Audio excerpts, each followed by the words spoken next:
There is no actual set amount of time for how long a format in the game of Yu-Gi-Oh is going to last. Generally, the player base expects like 4 to 6 months of play with specific decks running the metagame. After that much time has passed, people start getting restless, tension builds, banlist hype starts. After a while, players are demanding a shakeup, basically. Banlist prediction videos are pretty much everywhere, and it garners lots of views because everyone's expecting a shift, a change, something new.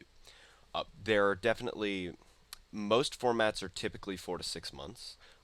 Some formats are outliers to this. Something like Pepe comes to mind, where it was barely a few weeks. But typically, the average format is around 4 to 6 months, with any specific set of decks running the metagame. I'm making this video because I really wanted to analyze what a lot of members of the community at this point have deemed quote unquote the eternal format.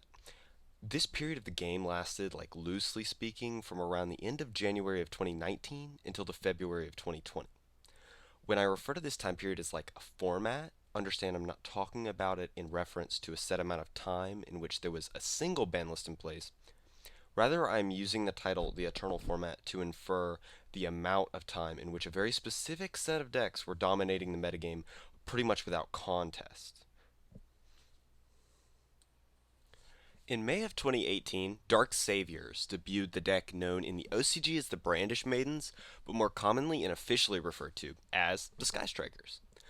The deck utilized a myriad of incredibly powerful utility spell cards to control the game and continuously build advantage in a manner pretty much unknown to control decks of the past. Out of the gate, Sky Striker proved an undeniable threat to the metagame. It claimed multiple YCS top spots within a month of its existence.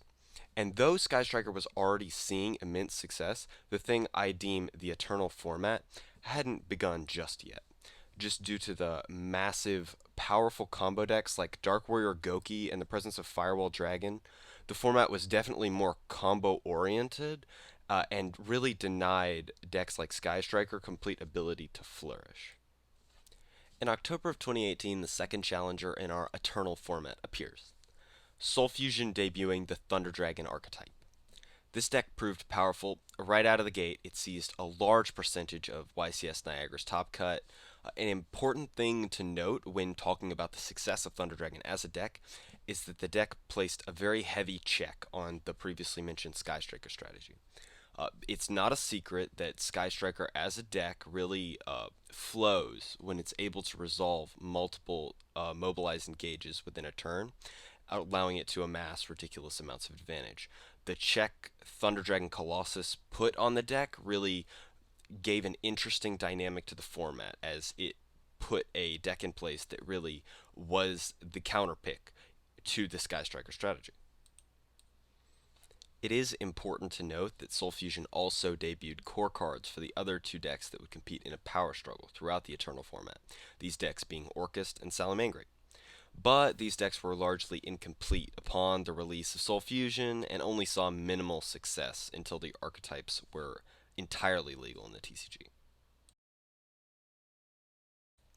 Fast forwarding to the December ban list of 2018, the most problematic card in recent Yu-Gi-Oh history was finally dealt with. Firewall Dragon was banned after an incredible community push for Konami to do so. The player base was absolutely sick and tired of the ridiculous combo plays that Firewall Dragon was facilitating within the game. His death was celebrated throughout the entirety of the community. However, the era of link-made FTKs and ridiculous, unplayable turn 1 boards led by the Warrior Engine had not yet ended. In the wake of Firewall Dragon, a new issue arose in number 86, Heroic Champion Rongominiad, and a surviving threat from the previous format, Topologic Gumblar Dragon. These cards continued to prove an issue for the health of the game. Players would face the issue of starting their turn with 1 or 2 cards in their hand, or presented the issue of a 5 to 6 material Rongo, essentially locking them out of playing the game entirely.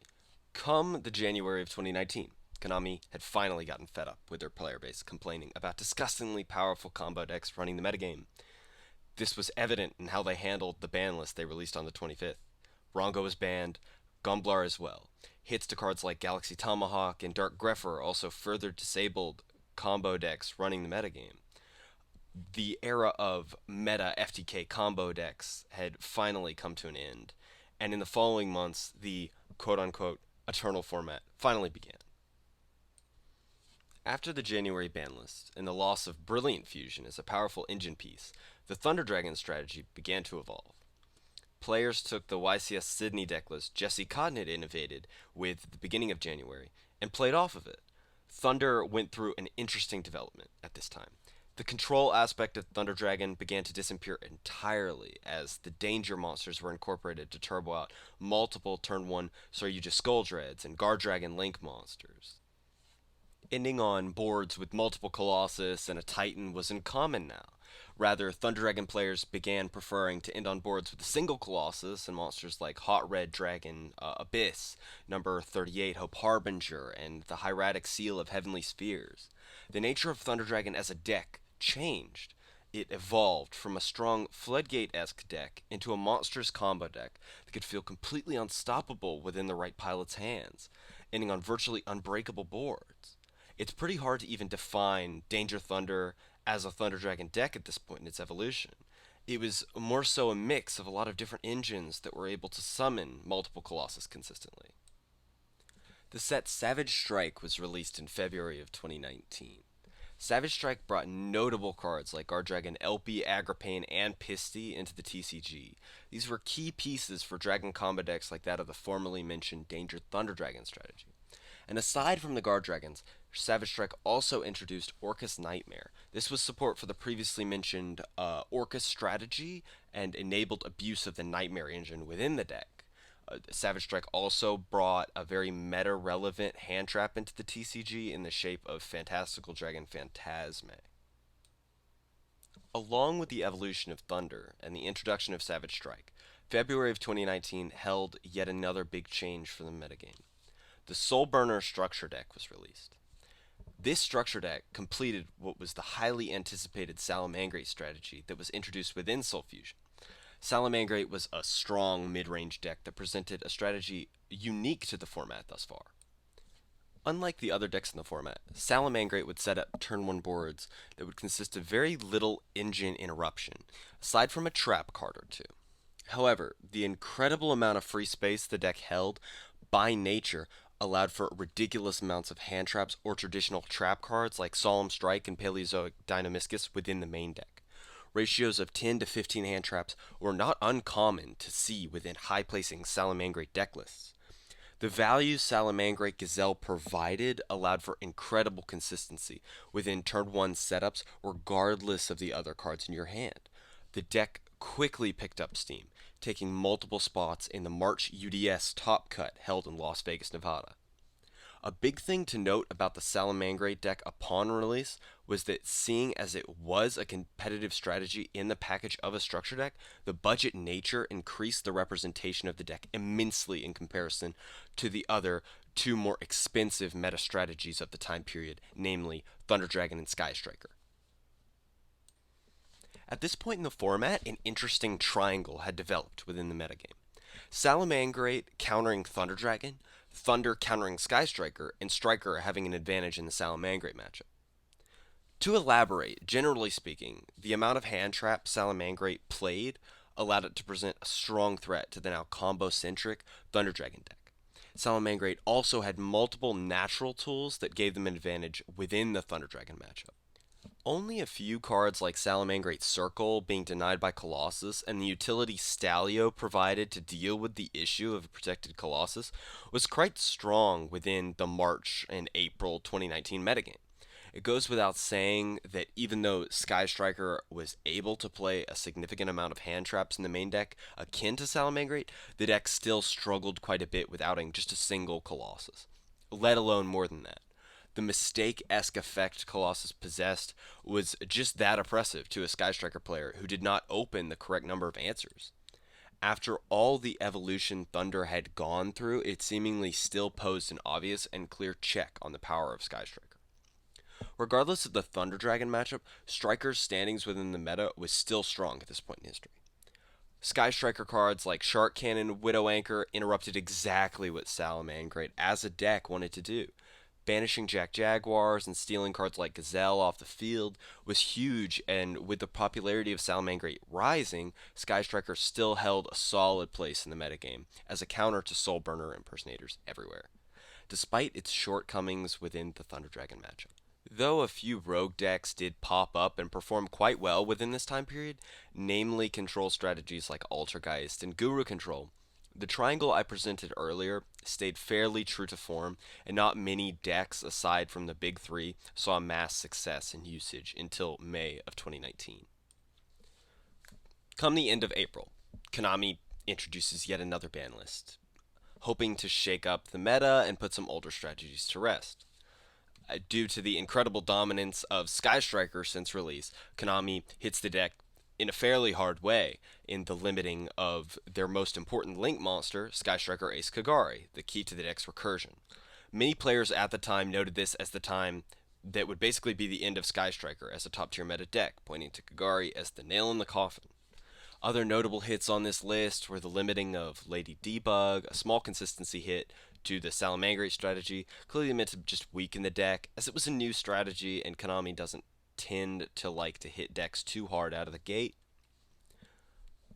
Other hits to Summon Sorceress and Dark Matter were meant to dial down some of the more oppressive combos that Danger Thunder Dragon was implementing, but in no way dealt with the deck in its entirety. Now come May, everything about the meta we came to know changed, and it changed fairly quickly. With the implementation of a new ban list and a new set coming to the TCG, change can only be expected. Dark Neostorm released May 3rd and brought with it mass amounts of support for countless decks, too many for me to detail here. Definite highlight though of this set, and a card that is too important for me to ignore, Dane marked the release of Mystic Mine. Mystic Mine is in my opinion one of the most singularly format warping cards the game has seen in quite a while. Every format since release, Mystic Mine has been a card brought up in ban list discussion. Players are polarized by this card, just due to the fact that if you don't play correct outs to it, it can immediately mark the end of the game.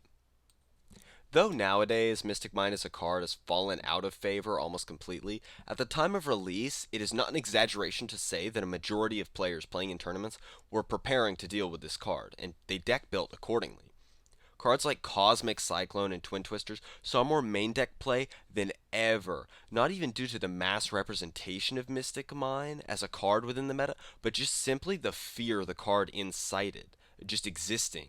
Now, aside from Mystic Mine, Dark Neostorm also finalized the strategy of our final player in the Eternal meta, introducing both Orcus Crescendo and Dingirsu, the Orcust of the Evening Star. Dane completed the Orcus deck that had been earlier introduced in Soul Fusion and given further support in Savage Strike. The deck had seen limited premier and regional level success, but with Dingirsu at the helm, Orcust as a strategy began to infest the metagame at a breathtaking speed. At the first premier event in the US, Orcus was legal, it proved its worth. YCS Knoxville had the highest placing Orcus pilot, Dominic Couch, claiming second place, only falling short to the Danger Thunder strategy in the finals, driven by its pioneer Jesse Cotton himself. This type of showing was beyond impressive, and Couch was certainly not the only Orcus player in the top 32. The introduction of Dingirsu created what has become notorious today as, quote-unquote, the Orcus combo. All the combo required was the player to have any two monsters with different names on the board, and thanks to Nightmare Mermaid, you were given immediate access to the Orcus Nightmare monster, and thus the Orcus package. The inboard of this combo generally resulted in a pop from Rusty Bardish and a Sin from Dingirsu, as well as two Phantom Knight Fogblades in the player's back row. This was a crazy combo and extremely devastating for the low cost of just any two monsters. Players were quickly incorporating engines like Trickster Lightstage and Danger Monsters to ensure they met the two monster requirement they had to have in order to start playing. Entering the North American national season, clearly there were four decks that dominated the metagame. Looking at the NAWCQ top cut breakdown, it is more obvious that unless you are playing Orcus, Striker, Thunder, or Salamangreat, you are on the outside looking in. Those four decks took up a crazy 97% of top 32, almost evenly distributed as well, with a lone Pendulum player taking the last spot. Surprisingly, when it was down to top 8, every Orcas player had been taken out, even though they held 25% of the top 32. The finals was between Danger Thunder and Sky Striker. Danger Thunder Dragon taking it in the end, piloted by none other than Cody Angeloff.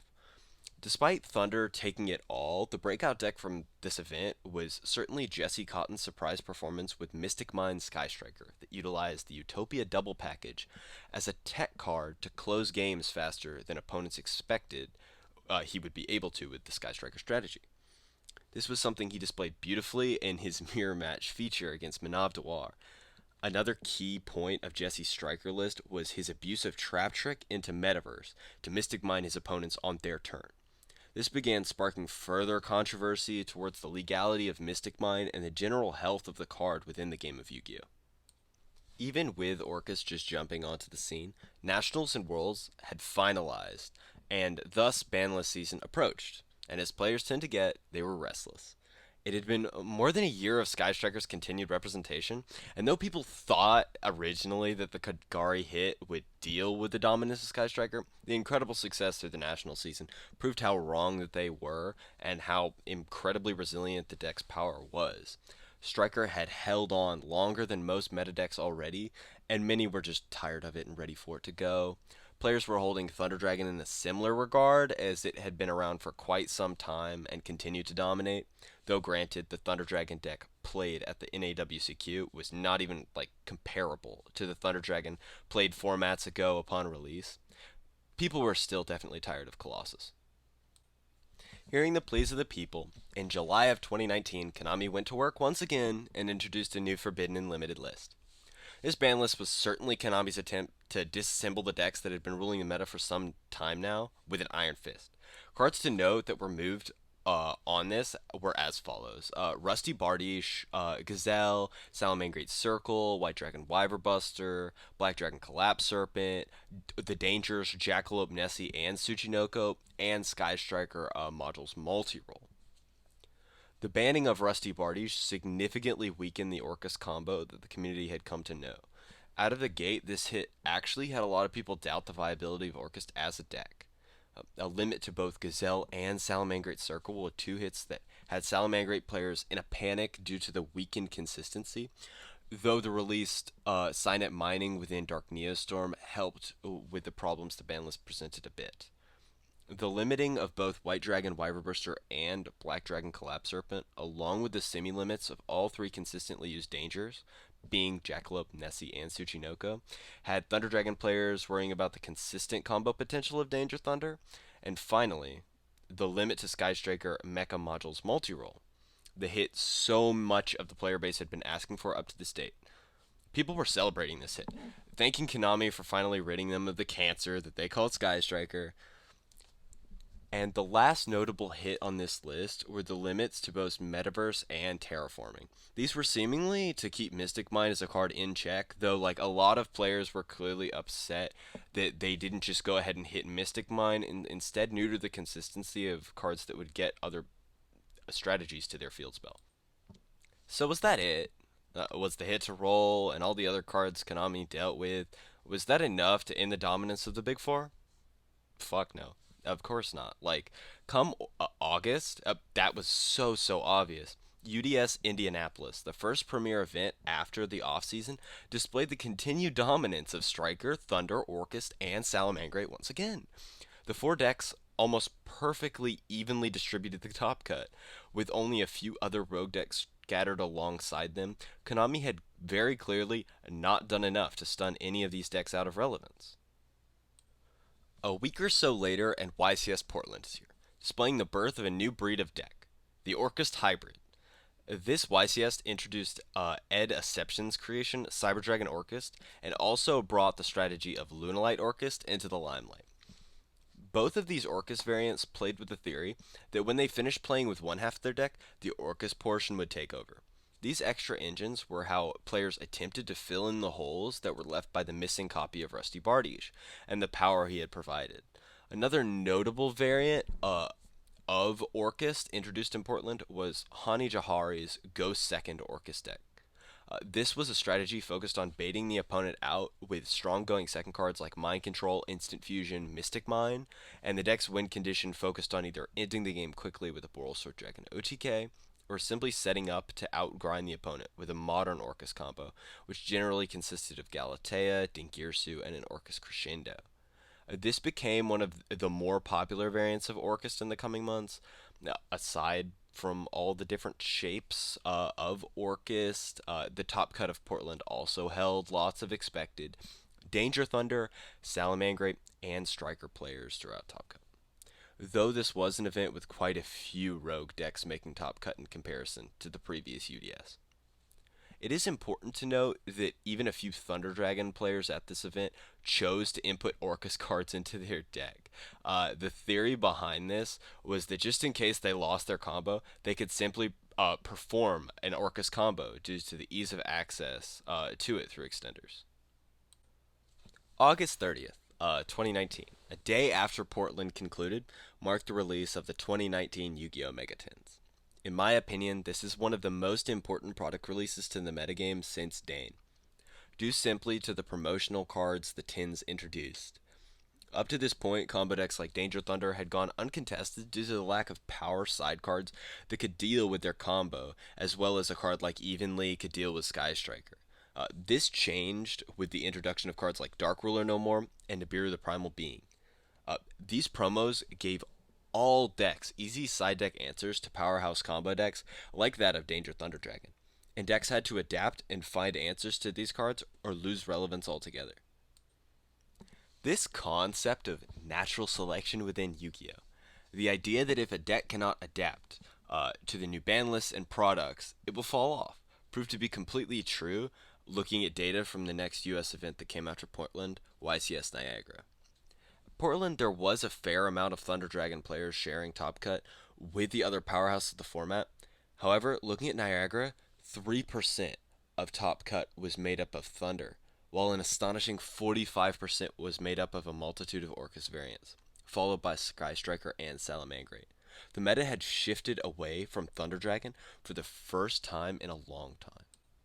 The introduction of Nibiru within the meta had not only pushed people away from the Thunder Dragon deck, it had pushed people towards a certain variant of Orcust. Lunalight Orcust was one of the few combo decks within the format with perfect Nibiru insurance. The ability to make Elder Entity Azathoth before your 5th summon not only put a stop to hand traps interrupting your choke points in the combo, it also allowed the deck to break boards composed of monster type interruption like Pendulum. The other massive advantage to this deck within the modern format was the ability to summon rank 4 XZ monsters like Abyss Dweller. I cannot stress the strength of Dweller in a format where graveyard-reliant decks like Salamangreat, Orcust, and Danger Thunder were all roaming in massive representations. The Cyber Dragon Orcust deck also continued to see play and made top 32 at Ycs Niagara, piloted by Blair Hunter, as it was another Orcust variant that had guaranteed Nibiru protection through its basic combo, though this variant was definitely less popular than that of the Lunalight. Come late September was Ycs Guadalajara. This event can be summed up to more of the same. This was another event that Orcust absolutely crushed. It took 47% of top 32. Once again, that was followed by Striker and then Salamangreat. Thunder Dragon did manage to sneak in at 7% of top cut at this event. Hilariously enough, it was directly under the 9% claimed by Pendulum. This event solidified Thunder's fall from grace, I think. It was still definitely a powerful deck, clearly, as it was getting tops consistently every event, but the deck was not perfect, and the representation had definitely fallen off, especially with the poor matchup the deck had against the most represented deck in of Orcust, seeing as Orcust had instant spot removal for your boss monster Colossus at a whim. The last premier event in this ban list came in the shape of YCS Fort Worth. Surprisingly, Orcust didn't actually take the majority of top cut in this event. With a massive 41% of top cut, Sky Striker did take the majority of top 32, with Orcust very close behind at 38%. Followed, of course, by Salamangreat, and then just shortly after that, Thunder Dragon. Ramiro Garcia actually ended up winning this event with the Lunalight Orcust deck that had been gaining steam steadily, followed by Raphael Nevin in second place with a pure Orcust variant.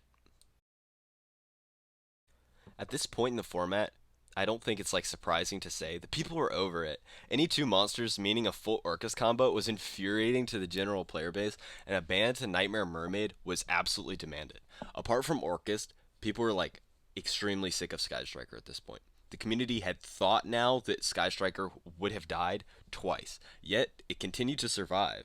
People thought Kagari would kill it, yet it continued. People thought Roll would kill it, yet it continued. So what next? The deck just like won't die. It seemed to players like they would never be able to escape a meta in which Sky Striker owned a part of the game.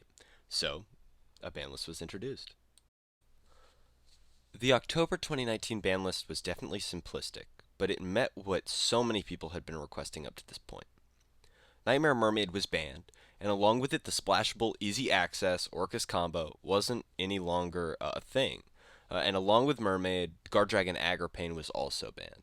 Less so, I think, for the sins of rogue dragon decks, and more so due to a consistent FTK to do with Super Alloy Beast Raptinus that revolved around and used Agripane.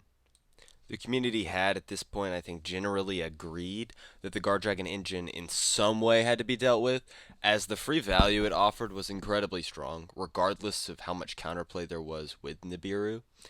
Finally, Sky Striker Widow Anchor was also limited. This denied strikers access to one of the most powerful searchable interruptions the deck possessed, and a lot of the time it was the deck's key to ending games.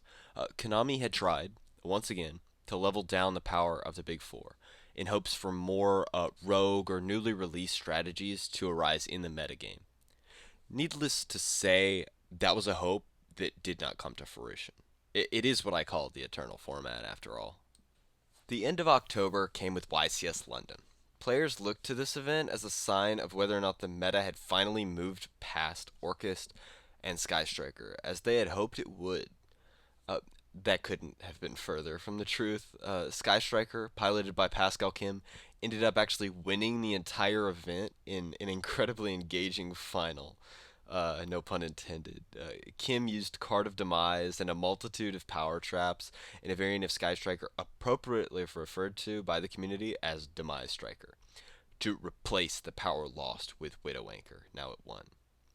Apart from the anger that arose when the Sky Striker reared its ugly head once again, there was even more anger from the community when Orcus took a ridiculous 50% of top cut spots. Mermaid not required. The pure version of Orcust utilizing cards like Mathematician to gain access to their engine through Harp proved still way too powerful for other decks to compete. Salamangreat, Thunder, and Striker all followed very far behind the top cut representation of Orcust. It did seem like the meta had been solved already, like pure Orcust was clearly dominant, and there seemed to be not much else to it. However, in November of 2019 at YCS Pasadena, a new creation solidified itself as the undeniable best deck of the format. Combining the best Sky Striker cards with the best Orcus cards came the deck most obviously titled Sky Striker Orchest. This deck took Pasadena by storm. It won the event, and it saw even more representation within the top 32. The deck revolved around abusing draw cards like Allure of Darkness and Orchestrated Return, along with power spells like Engage and Foolish Burial to turbo through your deck and your resources, digging for extra interruptions in the process, and eventually ending on a board full of recurable Orcust resources that would allow you to play on your opponent's turn, with cards like the newly released IP Masquerena. The incorporation of cards like IP in the deck allowed Orcus to now abuse powerful link monsters like Topologic Zeroboros and Bomber and trigger them during your opponent's turn with the use of the Orcust field spell, Orchestrated Babel. Though a few interesting decks like Sky Striker True Draco were able to get top cut spots at Pasadena, the Sky Striker Orcust domination grabbed most of the attention, as after all this time and all the ban list hits, both decks were thriving, and together now, seemingly more powerful than ever. Pure Sky Striker, Salamangreat, and Thunder were all seeing play and representation in the top cut, though it was all a fraction of what Orcus was doing. Regionally, Striker Orcus continued to dominate for the remainder of the season, and all the way up until the last premier event, YCS Sydney. It was at this event that mathematically speaking, Striker Orchest defined itself as what in the game of Yu-Gi-Oh is known as a tier 0 deck. The deck took 63% of the top 32. Orcus was absolutely stomping on the competition. Following the 63% was Salamangreat, which took a measly 13% of the top cut. The format was broken. Sky Striker and Orcus cards together were dominating every format since the May of 2019, and Konami was over this. Duelists were complaining. The fever was like none I had ever seen before. Players just wanted the format to end. Striker was stale, Colossus was stale, Salamangreat was stale, and more than anything, Orcust was stale. Rising Rampage and Chaos Impact had come and gone, introducing new archetypes that fell to the wayside. They were two generally unpopular sets in which only had one or two cards that have seen meta play even up to the modern metagame. Konami needed to push new products. Something needed to happen in order to finally put an end to the reign of the Big Four.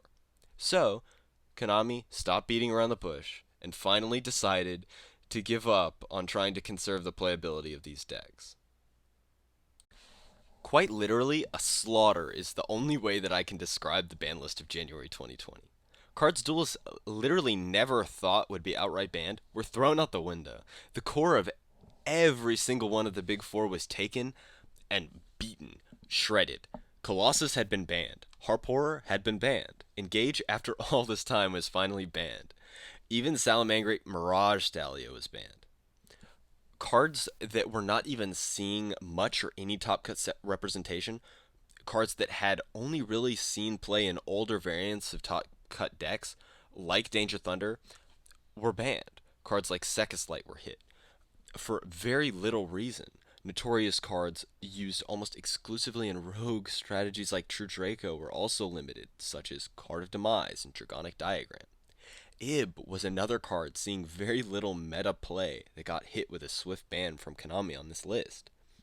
It was one of the largest ban lists in recent history. The way Konami was dealing with ban lists the previous years had been slow. It had been tempered. It had been gentle. They had made it obvious they never really wanted to outright murder a deck. But the more people complained, the more they must have realized they had to dismantle the format entirely to form a genuine change in the metagame. Konami had designed 4 archetypes that were so incredibly consistent and powerful that it took rounds and rounds of hits on critical cards to finally do away with them. Players were over the fact that they had been playing with the same cards for almost a year, and Konami took it into their own hands and finally put an end to the eternal format to move on to greener pastures. I can't really say that I don't personally have fond memories of the reign of these 4 decks. I found all of them quite fun at one point or another, and both Sky Striker and Orcust I would put in my top 3 favorite archetypes of all time. But it had to come to an end at some point. Yu-Gi-Oh is a game, and games are meant to evolve. They can't just stay the same. That's the way it's always gone. Formats do get stale. I just thought I would make this video to kind of document the format that really got me into competitive Yu-Gi-Oh, as it holds a close place in my heart, and the evolution of each individual deck is really interesting. I really hope you enjoyed listening as much as I enjoyed doing the research for this video. I really appreciate all of you who really stuck to the end here. I know it was a long video. Thank you guys, and goodbye.